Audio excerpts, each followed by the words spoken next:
Wait, was that Mephisto in that church scene at the beginning? Who actually believes this bunkum? By the end of the episode, it seems like the little girl was actually referring to a time-traveling Loki who was wreaking havoc throughout the timeline. Or at least that's what the trolling MCU seems to want us to believe. But what's really interesting about the new Loki series is its introduction of 13 new broken timelines. As expected of him, the god of mischief seems to have made trouble for everyone around him, but on a much larger scale this time. There's a hole in the fabric, and it seems he's the only one capable of fixing it by, well, stopping himself or other versions of himself.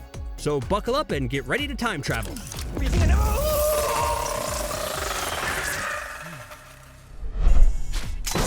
Whenever time travel is used in popular culture, it always gets kind of messy. Even if the MCU seems to have written a solid version of time travel, there are still a few things that make it so that the franchise doesn't seem to always follow their own made-up rules. Or at least it surely seems that way so far.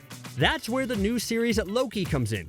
But before we get into that whole broken timelines affair, let's go back in time and give a quick visit to the Ancient One. When the Avengers were traveling across the timeline to collect the Infinity Stones that Thanos had destroyed, they went back in 2012 during the events of the first Avengers film. This is where Bruce Banner met with the Ancient One a few years before she was defeated. Upon his arrival, he explains that he needs the Time Stone in order to plan a time heist, in order to reverse Thanos' snap.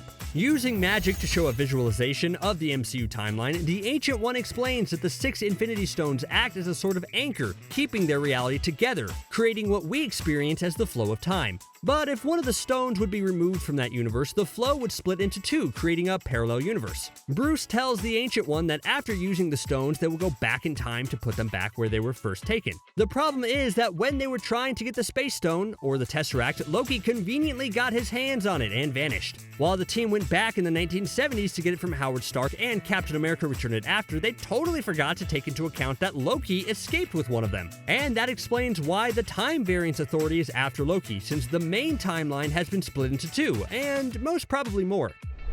As it was explained by the pretty chill Mobius, played by Owen Wilson, the TVA's mission is to make sure the flow of time is not disturbed across realities, and that all timelines remain independent from one another. The organization, which seems to be run like an endless office day job, is situated in the null time zone, which exists outside of time. All time. And to paraphrase Mobius, time there works differently. All this well-oiled machine is overseen by the almighty timekeepers. As the TVA's friendly clock mascot, Miss Minutes, explained in a glorious animated educational video, various universes were at war with each other to gain power of the multiverse. When the war almost destroyed basically everything there was, the 3 timekeepers stepped in, and Marie Kondoed the multiverse into one single timeline they called the Sacred Timeline. Since then, the TVA has been making sure that no variants were to step out of their timeline and create a Nexus event that could have the potential to branch off into madness, a multiverse of madness. Now, could one variant like Loki cause all this chaos? Maybe. But taking into account that Wanda, aka the Scarlet Witch, is out to find Tommy and Billy into what seems to be the multiverse, we might be looking at not only one anomaly in the timeline, but 2. Taking into account that the reality in which MCU's Earth is in is seen as the prime universe in the comics, having 2 of its inhabitants hopping from one universe to another might cause more than its share of trouble. That, plus the fact that actor Jonathan Majors has been confirmed as playing the time-traveling villain Kang the Conqueror, hints at the fact that while Loki might have created 13 new timelines, there might even be more to come. Now, what's next for our favorite villainous Asgardian? Did Mobius change him for the better when he showed him the wrongs he committed, or will that only fuel his ambition to rule all and make the multiverse better in his own distorted way? Granted, he did change throughout the MCU, but let's not forget that this Loki was just freshly arrested for his attack on New York.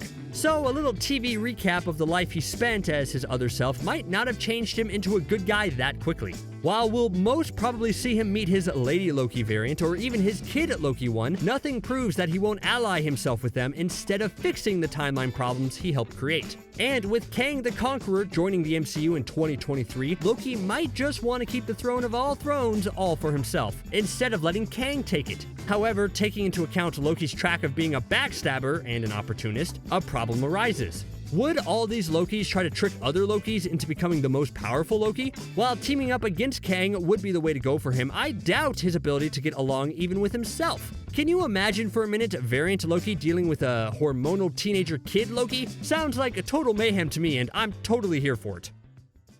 Sure, the French girl might have mistaken Loki's horn for the devil's, but with the MCU hinting at Mephisto so much, he'll probably appear eventually, no? I can see him being an interesting opponent to Blade in the upcoming film, or maybe its sequel.